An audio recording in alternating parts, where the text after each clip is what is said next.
Aleluias. Glória a Deus. Que maravilhoso. Que maravilhoso é poder estarmos todos juntos. É poder estar de volta à minha casa, não é? A minha igreja, onde eu cresci, onde eu aprendi tudo acerca de fé e dessa palavra que me faz ir adiante a cada dia. Eu só posso dizer muito obrigada. Muito obrigada a esse ministério, a esses pastores maravilhosos, a cada professor que me ensinou. Como eu sou grata a Deus, amados. Como eu sou grata a Deus. Voltar a Campina Grande é voltar à minha casa. É voltar às minhas raízes na palavra de Deus. E é maravilhoso. É maravilhoso. Chega a dar aquele frio na barriga. E estar lá fora é levar sobre os ombros a responsabilidade de uma palavra viva, poderosa e eficaz. É poder saber que eu estou lá como exemplo para aquele povo. E talvez você diga: e ela não trouxe uma bandeira peruana? É porque você não viu bem. Eu trouxe nas minhas mãos, ó. Eu quero trazer para você a saudação do meu povo peruano, da minha gente. Eu digo para eles: a cegonha só me trouxe para o canto equivocado. Eu nasci no Brasil, mas o meu coração é peruano. E eu sei que eles estão me vendo nesse momento. Talvez não estejam me entendendo muito. Pero yo quisiera traer un saludo a todos mis hermanos peruanos que están en Perú.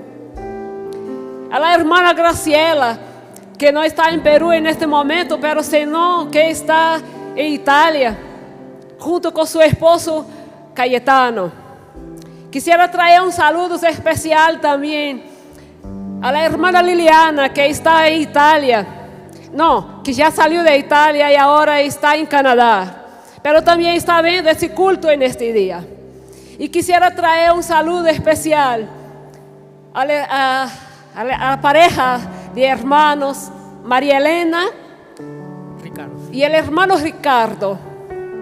Y también a la hermana Mechi, al hermano Felipe, a la hermana Eulalia, a la hermana María Hurtado, a la hermana Sania y a todos los hermanos. No quiero equivocar, no quiero decir todos para que no me equivoquen los nombres, pero usted sabe que estoy hablando de usted. Quédate con tu corazón y tus ojos fijos en la palabra que tú vas a escuchar hoy día. Dios tiene una palabra para ti.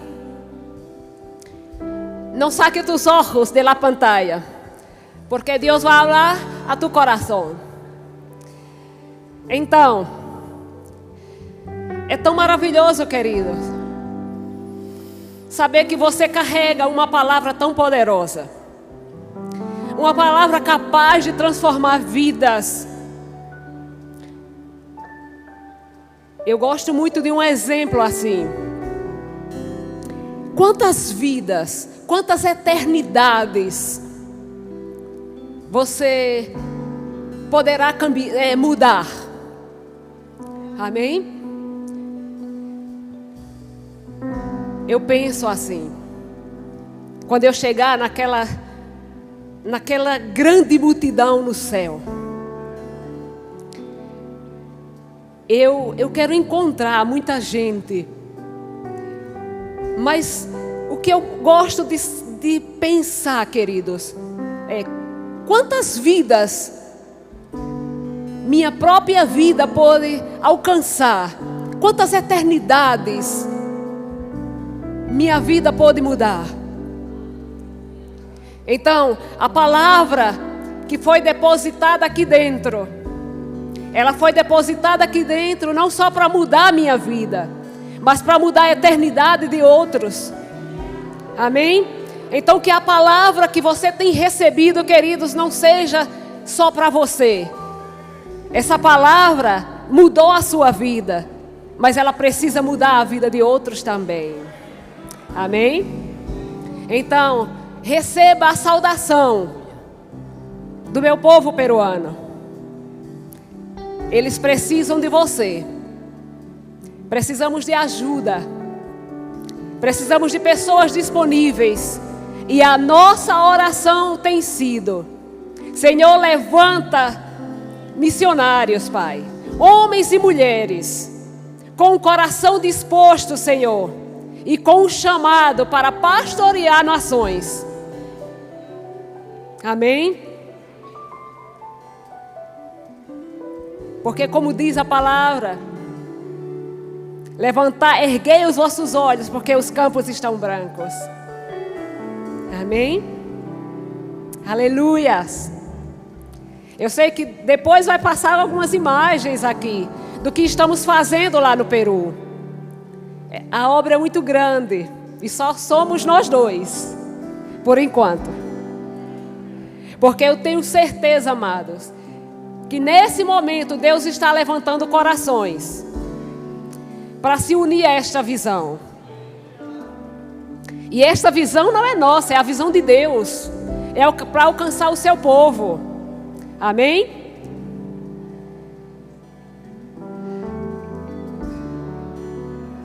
Eu vou passar a palavra para ele. Vou deixar ele pregar. Amém? Amém. Obrigado, Catita. Obrigado. Depois eu te chamo, tá? Amém. Obrigado. Obrigado, pessoal. Muito obrigado. Oh, glória. Boa noite, amados. Graça e paz. Saludos para los que me están viendo, mis amados hermanos en Perú y en otras naciones. Esta noche es una noche especial para mí. Eu estou muito feliz por essa igreja ter promovido e dar início, né? Esse é o primeiro culto missionário de muitos outros que acontecerão ao longo desse ano. Muito obrigado pelo esforço, muito obrigado por esta oportunidade. Vamos na palavra. Mateus capítulo 28, versículo 18. A modo de introdução, né? Mateus capítulo 28, desde o versículo 18. Aleluia. Se sair alguma palavrinha assim meio esquisita, por favor, né? A graça vai te ajudar a compreender e o amor a perdoar. Louvado seja Deus. Mateus capítulo 28. Eu tenho a versão em espanhol. Pode me ajudar, por favor, aí, colocando, diz: Jesus aproximando-se, falou-lhes dizendo: toda a autoridade me foi dada no céu e na terra. Ide, portanto, fazei discípulos de todas as nações, batizando-os em nome do Pai e do Filho e do Espírito Santo, ensinando-os a guardar todas as coisas que vos tenho ordenado. E eis que eu estou convosco todos os dias até a consumação do século. Amém? Eu chamo essa passagem os quatro todos de Deus. Oh, Jesus falando, né? Eu gosto de apresentar essa passagem e para ajudar a entender o que significa todo, né? Nos ajuda a entender essa passagem. Todo. Vamos encontrar então uma ilustração que eu tenho. A primeira vez que eu vim para o Brasil, quando eu era solteiro, faz quanto tempo já? 19 anos. Eu digo assim, faz 20 quilos atrás na minha vida, que quando eu vim para o Brasil, não é? Quando eu era solteiro, faz 25 ou 20 quilos atrás, Um amigo lá em São Paulo, ele me convidou para me levou para uma churrascaria pela primeira vez, uma churrascaria brasileira. E dizia aí, tudo por R$21. Faz muito tempo, né, pastor?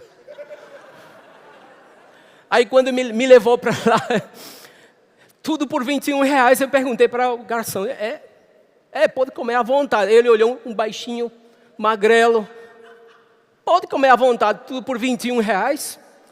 De fato, 20,99. Então estava promoção. E eu, que gosto muito de carne, eu disse, Glória, vou ficar à vontade então. O irmão, estávamos almoçando, e o tempo passava, ele disse tudo, né? Para mim, tudo, é tudo. Então já os que passavam por ali já ficavam olhando de longe, né? E às vezes demorava, tinha que chamar, amigo, venha, venha. E finalmente, depois de um tempo, eu não sei quanto tempo passou, o próprio que estava na porta, ele disse, tudo bem, está tudo satisfeito? Ele disse, qual é a última carne que você gostaria de comer? Eu disse, como? Como a última carne? Porque já estamos para fechar. E o irmão que me veio, disse, eu tenho que voltar para trabalhar, já é 3h30. Eu disse, mas vocês estão falando que tudo, podia comer tudo, todo? Amém? Eu quero te dizer, amado, que quando você compreende o que significa todo, vai te ajudar a entender esses 4 todos que Jesus está falando aqui. Número 1, todo. Quem é o teu respaldo? Jesus disse, todo o poder me foi dado, no céu e na terra. Então, quem é o teu respaldo tem toda a autoridade e todo o poder. E Ele está te comissionando. É Ele que está falando para a igreja. Eu tenho todo poder e toda autoridade. Fora dele não existe poder, não existe autoridade. Tudo está submetido embaixo dos seus pés. O segundo todo fala do nosso campo de ação. Ide a todas as nações. Todo significa todo. Todo ou tudo? Tudo. Então fale assim, nenhuma nação vai negar o visto para mim. Aleluia. Tudo é tudo. Diga assim, nenhuma nação vai fechar a porta para mim. Porque o segundo tudo inclui todas as nações. Número 3, o nosso objetivo, fazer discípulos e ensinar todas as coisas que eu vos tenho dito. Assim como a minha esposa falou, e você também é testemunha, essa palavra muda nossa vida e muda nossa história. E o número 4, o quarto todo de Jesus, é a cobertura que nós temos. Eis que eu estou convosco todos os dias, até a consumação dos séculos. Diga assim, enquanto eu vou, tem um respaldo, tem uma comissão, tem um alvo e tem um respaldo, uma cobertura. Amém? Amém, graças a Deus, graças ao Senhor. Amados, é bom estar diante de uma igreja madura. É bom estar diante de um povo que compreendeu que missões não é apenas outra atividade para preencher a agenda dos irmãos. Não, missões é um propósito pelo qual ainda estamos sobre a terra. Missões é a razão de por que nós ainda estamos aqui. E eu estava, como falando aquele outro dia, estava aprendendo bastante enquanto estávamos regando essas plantas. E o Senhor me mostrou como se diz, dimensões de crescimento. A igreja precisa continuar crescendo. Dimensões de crescimento. A primeira dimensão é um crescimento interno. Um crescimento onde as raízes conseguem ter maior profundidade. A Bíblia nos fala no livro de Colossenses que nós precisamos estarmos arraigados, alicerçados em Cristo. Então, o primeiro crescimento que nós precisamos ter é nos afirmarmos naquela fé que nós temos abraçado, decidido seguir. Nós já não estamos nesse momento de dúvida, mas estamos decididos. Assim como diz aquela música, eu decidi seguir Cristo. Não volto para trás. A cruz na frente, o mundo atrás. Então, o primeiro crescimento é aquele crescimento em qual você está seguro e diz: eu daqui eu não me movo. Uma vez que você consegue esse primeiro crescimento, chega o segundo crescimento, que é um crescimento para cima. Aí fala sobre maturidade. Os estágios da maturidade espiritual. Criança, adolescente, maduro espiritual. E a terceira dimensão de crescimento é expansão. É assim como toda árvore cresce. Primeiro se alicerça, primeiro se afirma, logo ela cresce e se ergue, e se levanta. Mas depois ela se estende, ela abre os braços, ela serve de proteção, de cobertura. E quão longe ela chega, os ramos chegam, pode lançar seus frutos, suas sementes mais longe. Amém? Nós estamos então, esse é um momento especial, amados. Missões é algo que está dentro do coração de Deus, e algo que essa igreja já abraçou, está também no teu coração. Louvado seja Deus. Vamos para o livro de Santiago, livro de Tiago, por favor. Tiago capítulo 5. Versículos 7 e 8. Tiago capítulo 5.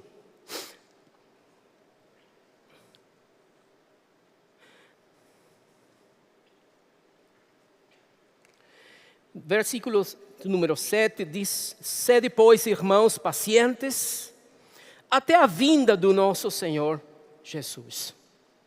Eis que o lavrador espera o precioso fruto da terra, aguardando-o com paciência, até que receba a chuva temporã e serôdia. Sede vós também pacientes, fortaleceis os vossos corações, porque já a vinda do nosso Senhor está próxima. Toda vez que a Bíblia fala sobre salvação, pessoas recebendo a mensagem, a Bíblia faz aquela simbologia com campos sendo plantados. Uma boa semente sendo plantada. Toda vez que a Bíblia fala sobre pessoas abrindo seus corações para o Evangelho, é assemelhada com um tempo de colher. Tanto que o próprio Deus aqui, ele utiliza-se o nome de o labrador. Qual é o nome em espanhol? Em português é o labrador. Olha, o Senhor da seara. Glória a Deus. Toda vez que vemos então salvação alcançando lugares, Jesus, ele disse: levantai os vossos olhos e vede as terras que já estão brancas para a ceifa. Jesus, ele fala que ele era o grão de trigo que devia cair na terra e morrer. Porque se não morrer, ficaria sem fruto. Mas se morrer, daria muito fruto. Então, toda vez que a Bíblia se refere a plantar, levar o Evangelho, alcançar vidas, pessoas aceitando o Evangelho, o simboliza com colheitas. Tempo de colheita.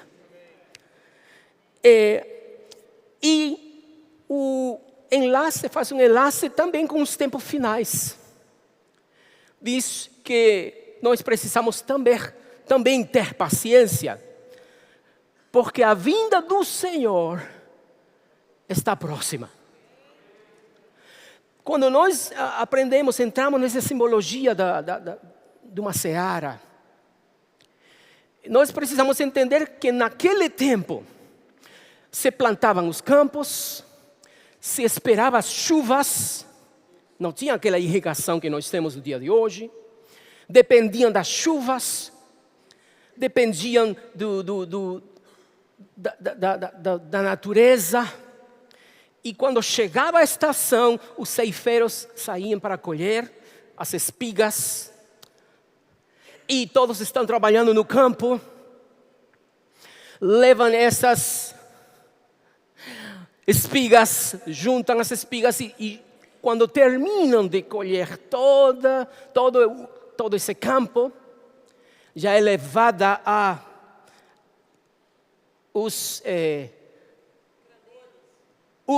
aquela palavra, obrigado. Há algo que se faz em um único momento. Uma vez que está todo colhido e é levado dentro do armazém, vai se separar o grão do sabujo. Obrigado. Sabu? Está entendido, está compreendido então. Sabugo. Mas aquela ação é feita uma única vez. O dia de hoje, a tecnologia, enquanto eles vão colhendo, já vão separando e vão guardando em sacas. Porém, estamos falando desse tempo da Bíblia. E nesse tempo, se planta, começa a crescer as espigas, chega o tempo da ceifa, se ajuntam as espigas e é levada dentro, para que uma vez que está todo colhido, agora sim vai ser feita uma única vez. O que? Eles vão lançar para cima essas espigas e o grão vai se soltar. E esse grão é guardado já no armazém do dono da seara. Então nós dizemos que precisamos ter paciência enquanto a chuva desce. Porém, o dono da seara, ele está esperando o grão. Nós precisamos paciência pela chuva. Porque o dono da seara tem a paciência para esperar o grão.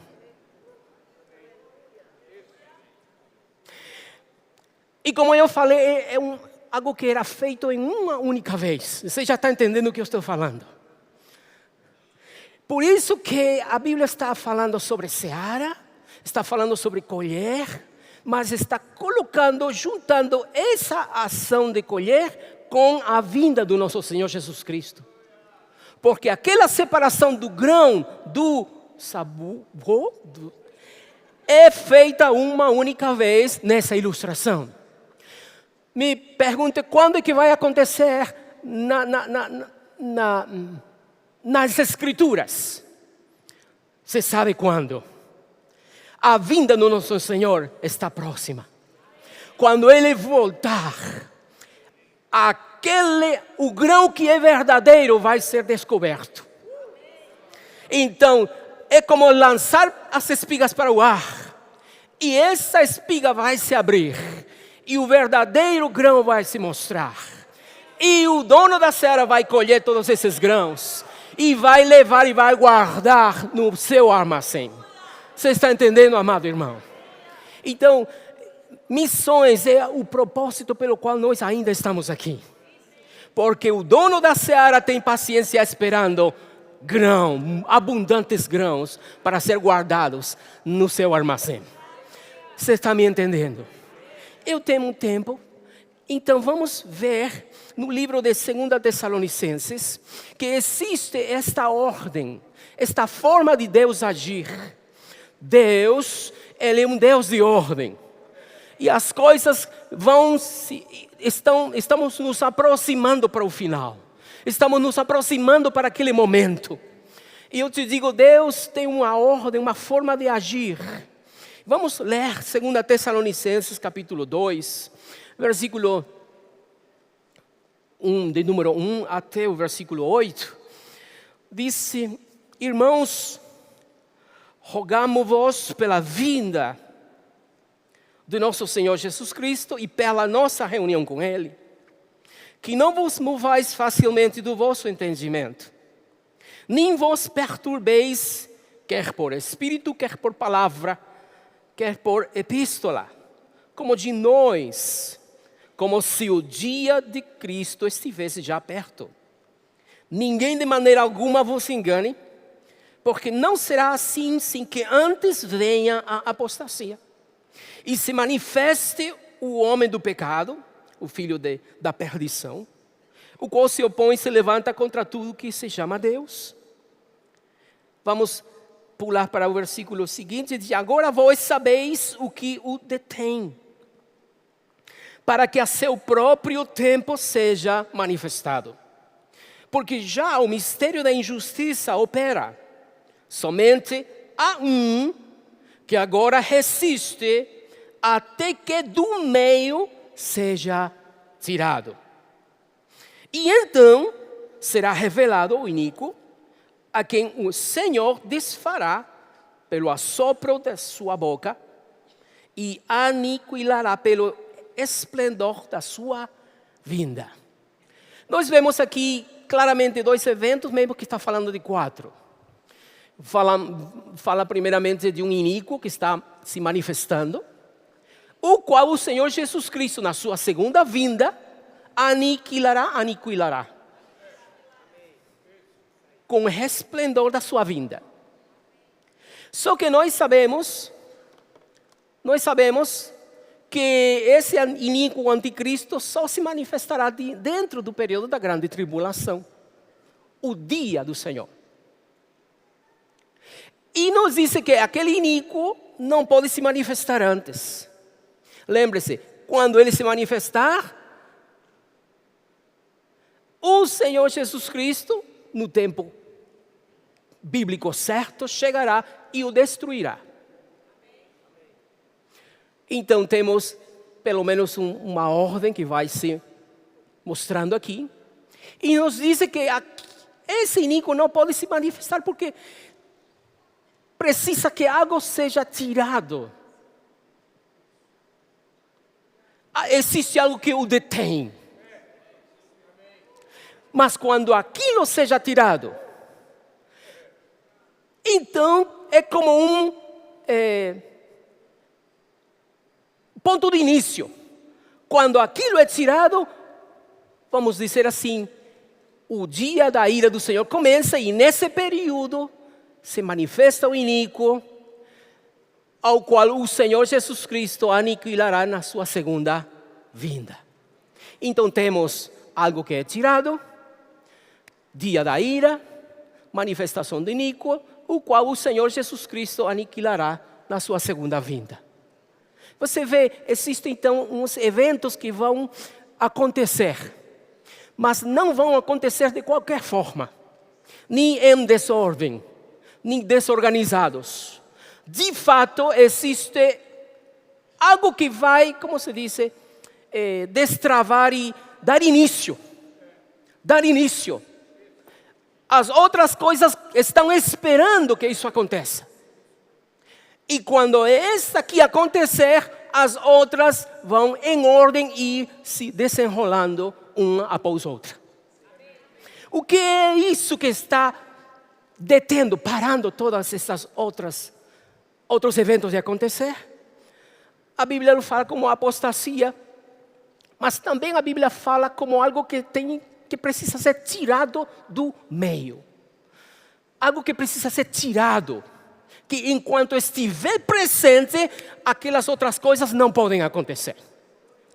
Não é o Espírito Santo que vai ser tirado, porque não existe promessa, não existe palavra que o Espírito Santo vai ser tirado da terra. Qual é o único povo? Existe um povo que tem promessa de ser tirada da terra. Existe um povo que tem promessa, tem palavra que vai ser tirada. No livro de Lucas, em capítulo 21, se você me acompanhar aí, Lucas capítulo 21, versículo 35, diz: porque a tribulação, a grande tribulação, virá como um laço sobre todos os que habitam na face de toda a terra. Vigiai, pois, em todo o tempo, orando, para que sejais havidos por dignos, como diz essa versão, para que possais escapar de todas estas coisas que hão de acontecer e de estar em pé diante do Filho do Homem. Existe uma promessa de Deus que alguns vão poder escapar de todas essas coisas que vão acontecer na terra. Há um grupo que poderá escapar de todas essas coisas. Eu não sei, mas eu tenho uma promessa na qual eu posso ter expectativa que eu não entrarei nessa grande tribulação. Tenho promessa de escapar de todas essas coisas que acontecerão sobre a terra. Você está entendendo, amado irmão? Então, a Bíblia nos fala sobre essa palavra, e é para todos aqueles que cremos no Senhor Jesus Cristo e estamos tentando fazer sua vontade e cumprir sua vontade e caminhar de uma maneira digna, obedecendo sua vontade aqui na terra. A Bíblia nos fala então que quando chegar o tempo certo, entretanto nós estamos ocupados levando a palavra, servindo nas nossas igrejas, crescendo em Deus. Lembre-se das diferentes dimensões de crescimento. Alicerçados em Deus, crescendo em estatura e abrangência, nos estendo, alcançando outras pessoas. Eu não sei quando, porque o Senhor da Seara sabe quando é que o campo termina de ser todo corrido. E quando essa trombeta soar, acontecerá aquilo que Paulo disse em 1 Tessalonicenses capítulo 4. Que nem todos dormiremos, porém todos seremos transformados. Num momento, em um abrir e fechar de olhos, soará a trombeta. E aqueles que estão mortos em Cristo, eles viverão. E nós, que estivermos vivos, seremos arrebatados juntamente com eles. E nos elevaremos para receber o Senhor nas nuvens. E assim estaremos sempre com o Senhor. Veja que esse ser levados com o Senhor vai ser aquele acontecimento que vai permitir que os outros acontecimentos comecem a acontecer. Você está aqui comigo, amado? Então eu não sei de você, mas você pode ter consolo no seu coração. Independente de como fique a situação ao redor de você. Não é nada comparado com a grande tribulação. Mas se o Senhor providenciou libertação e proteção, e te tirar do meio, num período tão difícil, certamente Ele não vai então descuidar da tua vida enquanto você estiver aqui nesta terra. Você pode ter certeza que o Senhor cuida de você. Que o Senhor cuida da sua igreja. Enquanto nós estivermos ocupados fazendo a obra, a vontade de Deus, o Senhor cuidará da sua vida. O Senhor cuidará dos teus filhos. O Senhor cuidará da tua casa. O Senhor cuidará de você. E enquanto nós estivermos ocupados, isso vai acontecer. Amados, quero te levar para o livro no Antigo Testamento, Ruth, capítulo 1. E quero te mostrar estes mesmos acontecimentos desde o livro de Ruth. Ruth, capítulo 1, nos fala de Noemi ou Naomi. Qual é o nome dela? Noemi. Você sabe o que aconteceu, né? Ela tinha 2 filhos, um marido. O marido morreu. Os filhos morreram. Ela ficou viúva e com suas 2 noras. Ela começa a dizer que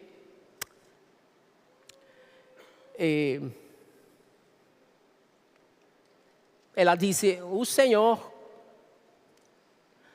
não me fez bem, culpando a Deus. Lembre-se que ela está falando desde o que ela entendia. De fato, esse era o entendimento que todas as pessoas em Israel tinham, que Deus era autor de todas as coisas, tanto do bem quanto do mal. Então, ela estava falando o entendimento que ela tinha nesse tempo, na luz que ela tinha disponível nesse tempo. E nesse tempo, elas pensavam que tudo vinha de Deus, seja bom, seja ruim. Nós sabemos que não é assim, amém, irmãos? Não fique olhando assim para mim. Nós sabemos algo diferente. Mas muitas pessoas não têm essa compreensão. E ficam confundidas, porque encontram passagens na Bíblia falando assim, como que Deus faz as duas coisas. E elas ficam falando até, dizem com toda a confiança, é porque a Bíblia diz desta forma. Porque não compreendem que eles, no Antigo Testamento, eles estavam falando embaixo da compreensão que era normal para eles nesse tempo. Porque Jesus ainda não tinha vindo na terra. Uma vez conversando com um grupo de irmãos, eles estavam falando sobre essas passagens. E eu disse, mas depois veio Jesus e ele teve que confrontar esta forma equivocada de entender, de compreender. Ele disse, não, mas se está na Bíblia tem que ser assim, é assim. Eu disse, sim, mas você vê, se fosse assim, e tem muitos versículos, eles tinham poucos, e mostrei, tem esse aqui também, e esse aqui outro também, que fala assim, como que Deus dá e Deus tira, e etc, etc. E disse, mas você parou para ver que todas essas passagens estão no Antigo Testamento? Te desafio a me procurar um versículo assim no Novo Testamento. E ele ficou pensando. Ele disse, então algo aconteceu, que aquilo que era de normal, de comum, sendo falado no Antigo Testamento, alguma coisa aconteceu que mudou, porque nada mais é falado no Novo Testamento. E eu disse, sabe o que aconteceu? Jesus veio e consertou esse negócio. Jesus mostrou que existiam duas fontes, uma diferente para o mal, uma diferente para o bem. Jesus veio e disse, não, aquilo é feito pelo diabo, é o ladrão que vem para matar, roubar e destruir. Porém, eu vim para vocês terem vida, e vida na abundância. Aquele irmão ficou pensando e disse, verdade, não tem nenhum versículo no Novo Testamento que fala assim, não. Ele disse, só a única coisa que você vai encontrar, primeiro é João capítulo 1, João, ele disse assim, nós aprendimos dele, que Deus é luz, e nele não há treva nenhuma. Nós servimos a um Deus que é bom em todo o tempo, irmão. Nós servimos a um Deus que enviou seu próprio Filho para morrer por todas as pessoas. E nós somos enviados para libertar pessoas dessas formas equivocadas de pensar. A Bíblia nos fala então que Ruth, ela estava falando no nível de compreensão que ela tinha. E ela estava culpando a Deus, estava toda triste. Uma das noras volta para a sua família. E é aqui no versículo 22, parece. Ou versículo do número 16. Ruth está falando para Noemi. Vai, eu já não vou poder ter filhos. Não é justo que você fique esperando eu casar, ter um filho, meu filho crescer para você, Ruth, casar com ele. Ela disse, não insistas comigo que te deixe e que não mais te acompanhe. Aonde fores, irei. Onde ficares, ficarei. O teu povo será o meu povo, e o teu Deus será o meu Deus. Ela disse, conjuro que nem a morte me separará de ti. Quando Noemi vê e escuta essas palavras, ela toma ela e voltam para Israel. Versículo 22 nos diz quando é que está acontecendo tudo o que vai acontecer no livro de Ruth. Versículo 22, por favor. Versículo de número 22 diz: assim voltou Noemi da terra de Moabe, com Ruth, sua nora, a Moabita, e chegaram a Belém, quando? No princípio da cega da cevada. E nesse tempo, então, eles estão chegando nesse tempo, e Israel ele tem dois períodos de ceifas. A ceifa da cevada e outro período para a ceifa do trigo.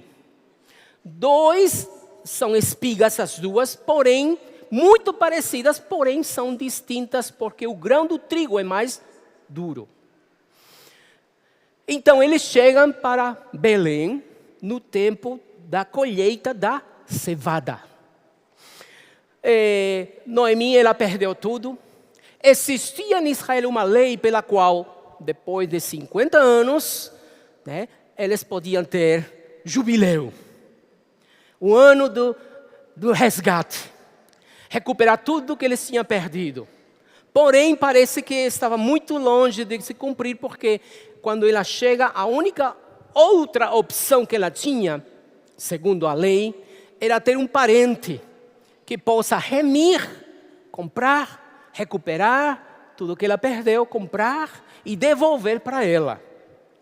Então a Bíblia nos fala sobre esse momento. Então tudo que nós lemos no livro de Ruth aconteceu nesse tempo, no período da colheita da cevada. Vou ser breve, porque é muito interessante como vai se desenvolvendo até o capítulo 3 e capítulo 4, que é o final. A Bíblia nos diz que Noemi, ela pensa de Boaz, como o parente dela. Diz, talvez ele possa nos remir. Então, Boaz conhece Ruth. Ruth conhece Boaz. Ele mostra bondade para com ela, sabendo o que ela tinha feito com a sogra dela. No dia que acabou a colheita, se leva todos os espigas para dentro, estão amontoadas, e nesse dia vai acontecer algo. Quando esse dia de lançar as espigas para o alto, essa mesma noite, né, Boaz compromete de se casar com ela. Ao dia seguinte, ele faz tudo possível e se casa com ela. Como é que aqueles 4 eventos que eu te falei se ilustram aqui? Você vê, há uma boda. Depois da igreja ser levada com Cristo, existe uma boda, a boda do Cordeiro. Existe uma ceia, uma festa, uma celebração. Porém, como eu falei, algo para que os outros acontecimentos possam acontecer. Também nesse período, quando eu estou falando do livro de Ruth. Porque ele vai casar com ela, ele vai, né, ser o parente redentor para Noemi também. Porém, algo teve que acontecer primeiro. Aconteceu o quê? Que lançaram as espigas para o ar. Isso está no livro de Ruth, capítulo 4. Na noite que está se juntando os grãos, se fez aquela celebração, Boaz se compromete para se casar com Noemi, Ruth. Existe um casamento, uma festa, E depois Naomi vê em Boaz o parente, mas não apenas um parente, mas o parente redentor. Vocês lembram que Israel, na primeira vinda de Jesus, não reconheceram como seu redentor. Mas na segunda vinda vão reconhecer, invocarão o nome dele. E ele dirá, eis-me aqui. E o reconhecerão como aquele que não é apenas parente, mas é o redentor deles também. Mas tudo isso está esperando o quê? Estava esperando aquela noite, quando se levantaram as espigas ao ar e se separaram os grãos do sabugo. E se juntou todos esses grãos que as outras coisas passaram a acontecer. Você está entendendo? Agora já pode ter a boda, já pode ter a redenção de Israel, já podem acontecer as outras coisas. O que vimos na palavra no início. Há algo que está parando, está detendo o resto do que Deus tem programado para acontecer. Mas a Bíblia também nos diz, tenha paciência, continue fiel, continue fazendo o que foi chamado a fazer. Deus enviará chuva temporal, Deus enviará a chuva serôdia. Tenha paciência, continue fazendo a sua parte, continue porque o programa de Deus está em andamento. Continue sendo fiel, continue alcançando vidas. Um dia, o tempo da ceifa acaba. Se lançam as espigas ao ar. O grão é separado. Os nossos corpos são transformados. E nos apresentamos diante de Deus. Assim como Ele é, assim nós nos apresentaremos. O que vai acontecer depois? A boda do Cordeiro. E vai ser festa e celebração. E agora enquanto na terra está acontecendo outros acontecimentos, e é o tempo de Jesus voltar para a terra, nós voltaremos com Ele. Nós agora voltamos porque Ele disse que aqueles que creram nele reinarão com Ele assim como Ele reina. A Bíblia nos diz então que nós estamos dentro do programa de Deus. Nós estamos seguindo um plano que Deus tem para o fechamento da humanidade, reinando sobre a terra ou administrando a terra. Mas, entretanto, nós precisamos sermos diligentes, permanecer contínuos, constantes, nos estender para a direita, para a esquerda, alcançar o perdido, aquele que está próximo de você, aquele que está cruzando a sua rua, aquele seu companheiro de trabalho. Continue pregando a palavra, continue levando a palavra para eles, continue fazendo aquilo que você foi chamado a fazer. Deus mostrará obras maiores, Deus abrirá maiores portas, sim. Deus te levará a outros lugares, sim. Deixa Deus trabalhar na tua vida. Apenas obedeça aquilo que você sabe que tem que fazer. Seja diligente, se anime, se alegre. Porque o Senhor da Seara apenas está esperando que todo o campo precise ser colhido. E em um momento que só está guardado no coração de Deus, começa o desfecho dos acontecimentos que Deus tem. E será uma grande celebração. Sabe, quero culminar com isto. Boaz simboliza Jesus Cristo. Naomi simboliza Israel, que está esperando o Redentor. Mas Ruth simboliza a igreja. Aquela que passou a ser dona reinando com Boaz, dono da propriedade. Naomi recebeu restituição dos seus bens. Ruth passou a ser dona, senhora de tudo. Israel recebeu restituição, nós recebemos graça, favor, recebemos de graça, reinando com Cristo, porque Ele aprazio. Você e eu somos a noiva do Cordeiro. Você e eu somos aquele pelo qual Jesus vem buscar. Era isso que estava no meu coração para compartilhar com vocês, amados. Gostaria, por favor, de se colocarem em pé. e dizer: Senhor, eis-me aqui. O teu campo missionário começa, de fato, nem da porta da tua casa para fora, também dentro da tua casa, com teus filhos, teus familiares, teus conhecidos. E se Deus colocar alguém mais, algum lugar em especial no teu coração, se prepare, porque Deus te levará de onde você está, para aquele lugar que Deus tem preparado para você. Pai, obrigado por esta noite. Obrigado pelas pessoas que estão neste lugar. Eu te peço, Senhor, usa minhas palavras, Senhor, para afirmar nos seus corações essa confiança que tu voltas pronto. Tu voltas em breve pela tua igreja. Muito obrigado, Senhor. No precioso nome do nosso Senhor Jesus Cristo. Amém. Amém. Obrigado, amados. Amo vocês. Ei, desculpa aí.